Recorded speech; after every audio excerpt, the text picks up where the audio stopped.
There is a pattern that Carl Jung observed so consistently across his decades of clinical work that he eventually stopped being surprised by it.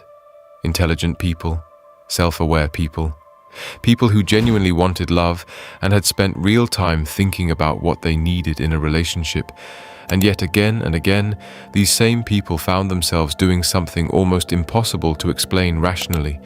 They would find someone real, someone who actually saw them, someone who did not require them to perform or shrink or be a carefully edited version of themselves, someone who, if they were being completely honest, felt like the closest thing to the right person they had ever encountered. And then, quietly, methodically, and almost always unconsciously, they would destroy it. Not dramatically, not obviously, not in a way they could point to afterward and say, "That is where I went wrong," but through a series of small withdrawals, small tests, small escalations of behavior that eventually pushed away the very thing they had been searching for. Jung had a name for this. He called it the return of the shadow, and he believed it was not a failure of love. It was a confrontation with the deepest and most unexamined parts of the self, a confrontation that most people were never prepared for, because nobody told them it was coming. This video is about that confrontation, about the specific unconscious patterns that destroy real love, about why they activate most powerfully with the people who matter most, and about what Jung believed was the only way through them.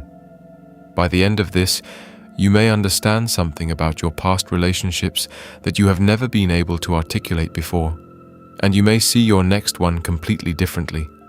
Before we go into the patterns themselves, you need to understand something about the way the unconscious relates to love, because it is almost exactly the opposite of what most people assume. Most people believe that they are attracted to people who feel safe, comfortable, easy, people who do not challenge the image they have built of themselves. And on a surface level, this is true. The ego, the conscious self, does prefer familiarity and comfort. But Jung found that the unconscious operates by a completely different logic. The unconscious is not looking for comfort. It is looking for completion. Jung identified two forces in the unconscious that drive everything about the way a person relates to love. In men, he called it the anima. In women, the animus. These are not abstract philosophical concepts. They are living psychological forces, built from every significant experience of the opposite throughout a person's life. Every early relationship, every moment of feeling seen or unseen, every version of love that was given or withheld. And the anima and animus are not looking for someone who matches the conscious ideal. They are looking for someone who activates what has been dormant, who touches what has been buried, who reaches the parts of the self that the ego has kept carefully sealed away. This is why real love, the kind that actually has the power to change you, so often feels simultaneously like coming home and like being completely destabilized, because it is both. The anima or animus has found what it was looking for, and the ego, which built its entire structure around not feeling these things, immediately begins to panic. And that panic is where the destruction begins. Every person carries a shadow, every part of yourself that was told, explicitly or implicitly, that it was not acceptable, your neediness, your rage, your fear of being abandoned, your terror of being truly known and found inadequate. All of it was sealed away because the world made clear that expressing it was dangerous. And the shadow does not disappear when you seal it. It waits, and it projects. When you are in a relationship that does not matter deeply, the shadow stays quiet. There is not enough at stake to activate it. But when someone real arrives, someone who has genuinely gotten past the surface defenses, the shadow wakes up, and it does something devastating. It begins to see in that person everything it fears most about itself. The person who carries a buried terror of abandonment does not feel safe when real love arrives. They feel more anxious than they have ever felt before, because now there is something to lose. And so they test. They withdraw and watch to see if the other person follows. They create small crises to see if they will be left. They push at the edges of the connection to confirm the fear they have always carried. And often the person on the receiving end of this eventually does leave. Not because they did not care, but because they could not withstand the relentlessness of being tested by someone who had already decided, somewhere below the level of conscious thought, that they would eventually go. Jung called this the self-fulfilling prophecy of the shadow. The wound creates the behavior that creates the outcome that confirms the wound. And it runs completely below the level of conscious awareness. The person does not experience themselves as pushing love away. They experience themselves as trying to feel safe, and they cannot understand why the trying keeps ending in the same place. When the anima or animus is first activated by someone, the experience is overwhelming. Everything about the other person seems to shine. They seem to embody everything you have ever wanted, every quality you have longed for, every kind of understanding you have searched for and never quite found. Jung called this the projection of the soul image. You are not, in that moment, seeing the actual person. You are seeing your own unconscious, your own deepest longing reflected back at you through them. And the feeling is extraordinary. It feels like recognition, like completion, like finally. But the projection cannot hold forever, because the other person is a human being, complex and contradictory and limited and real, and eventually, the reality of who they are begins to show through the projection. And this is where most people make the most painful mistake Jung observed in love. They experience the fading of the projection as the fading of the love. They feel the initial overwhelming sense of rightness beginning to settle into something quieter and more ordinary, and they conclude that this means the person is not right for them, that the connection was an illusion, that the real thing must still be out there. So they leave, or they stay but begin a slow withdrawal, and they go looking for the next person who will activate that initial overwhelming feeling, the next projection, the next inflation. Jung watched people do this their entire lives, moving from relationship to relationship, not because they were unlucky in love, but because they had learned to confuse the projection for the love. And real love, the kind that remains and deepens after the projection has settled, felt to them like a sign that something was missing. The tragedy Jung identified is this: the moment when the projection settles and the real person becomes visible is not the end of love. It is the beginning of it. It is the moment when genuine intimacy becomes possible, when you are no longer falling in love with your own unconscious and beginning to love an actual human being. But almost nobody is taught this, and so almost nobody stays for it. Every person carries, somewhere in the psyche, a template formed by their earliest experiences of love. The love that was given conditionally, the love that was withdrawn without warning, the love that required performance to maintain, the love that came with a cost that a child should never have had to pay, and the unconscious, whose primary drive is toward completion and healing, consistently draws people toward partners who resemble that original template, not because it wants to repeat the pain, but because it wants to heal it. It wants to find someone who looks enough like the original wound that the original healing can finally happen with them. The problem is that the healing requires something the unconscious cannot organize on its own. It requires consciousness. It requires the willingness to see the pattern clearly enough to interrupt it, to recognize in real time that the fear you are feeling right now is not about this person. It is about the template they are touching. Without that consciousness, the unconscious keeps recreating the original dynamic. The person who learned that love was conditional keeps unconsciously recreating conditions. The person who learned that love disappeared without warning keeps unconsciously creating situations where it might disappear. The person who learned that they had to earn love keeps unconsciously making love something that has to be earned. And the cruelest part of this pattern is that it is most likely to activate with the people who are most genuinely available to them, because real availability does not match the template.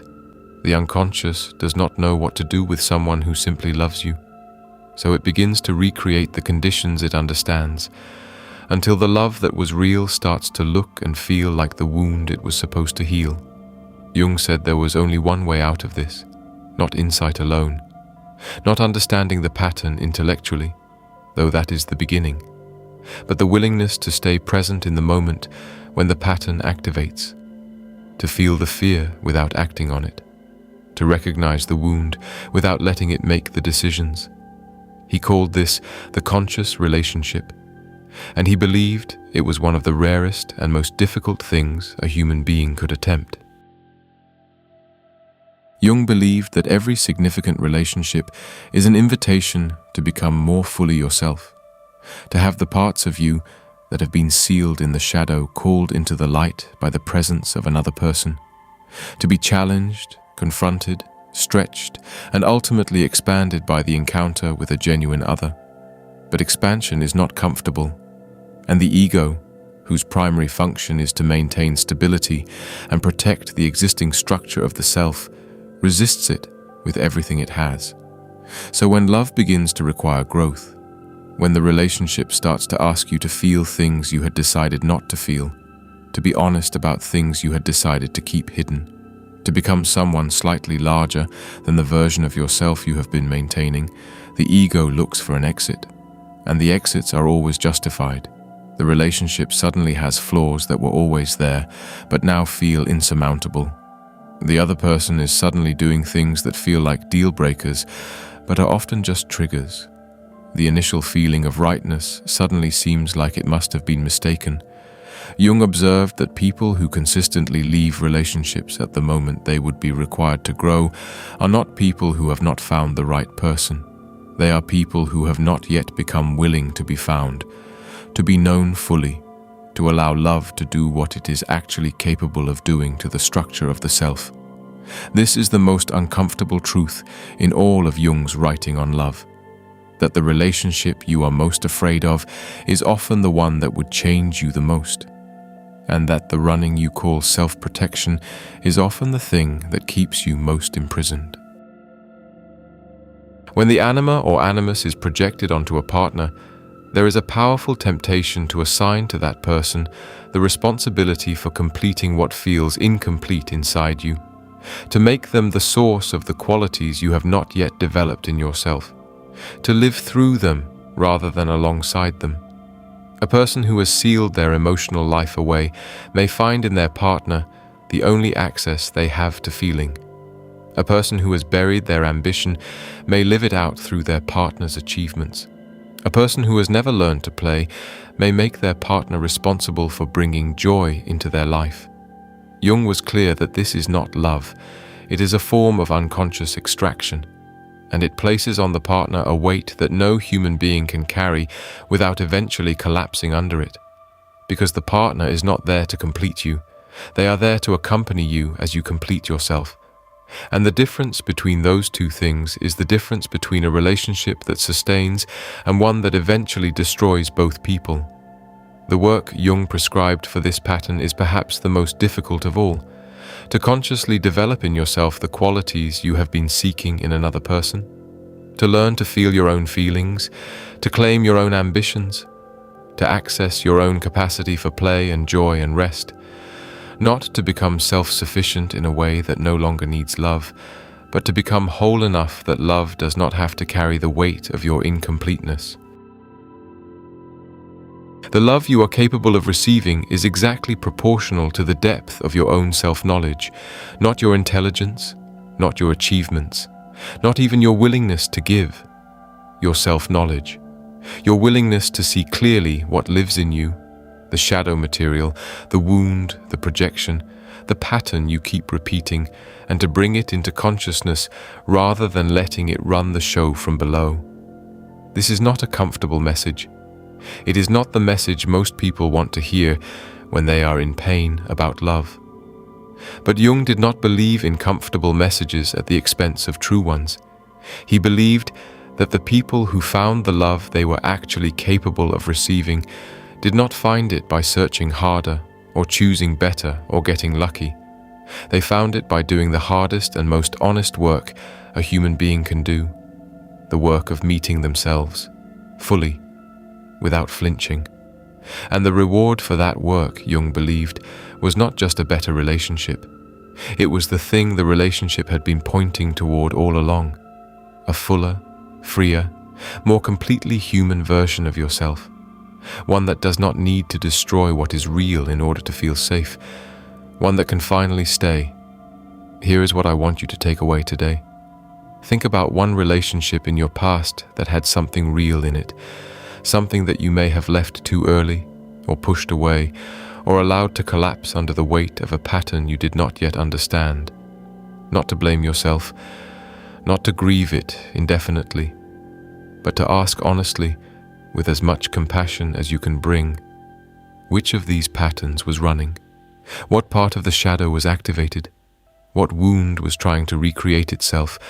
Write it down, just for yourself, without editing it or making it neat. Because Jung believed that the moment you can name the pattern, you have already begun to step outside of it. And the next time something real arrives, you will have a fraction more consciousness than you had before. That fraction is everything. Drop one word in the comments that describes what real love has felt like for you when it has been closest to real. Just one word. No explanation needed. And if you know someone who keeps finding themselves in the same painful place with love and cannot understand why, send them this. It might be the beginning of an answer they have been looking for. I will see you in the next one.